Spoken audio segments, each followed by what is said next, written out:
Ipinaabot ni Pangulong Ferdinand Marcos Jr. ang kanyang pakikiramay sa mga taga-Morocco na lubos na tinamaan ng 6.8 magnitude na lindol. Nagpahayag ng kahandaan si Pangulong Marcos na magbigay ng anumang tulong sa Morocco para sa mabilis na pagbangon ng bansa. Para sa Metropolitan Manila Development Authority o MMDA, handa sila sakaling ipag-utos ng Pangulo na mag-deploy ng mga tauhan sa Morocco para tumulong sa search and rescue. Ayon kay MMDA Acting Chairman Romando Artes na inabisuhan na sila ng Office of the Civil Defense na maghanda sakaling kakailanganing magpadala ng mga tauhan. Tayo naman po ay may mga staff na trained. In fact, nagawa na po natin yan sa Turkey.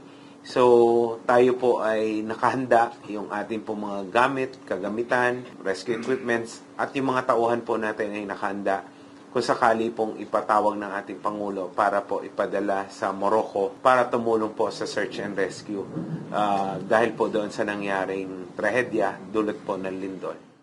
Matatandaan na nagpadala rin ang MMDA ng mga tauhan sa bansang Turkiye nitong Pebrero ngayong taon para tumulong sa search at rescue operation. Ito ay matapos tumama ang magnitude 7.8 na lindol sa nasabing bansa. Ipinagmalaki ng MMDA na hindi nagpapahuli ang mga modernong kagamitan ng Philippine contingent mula sa ahensya na naging daan upang mas naging mabilis ang kanilang operasyon sa Turkiye. Para sa Diyos at sa Pilipinas kumahal, ako si Jason Rubrico, SMN News.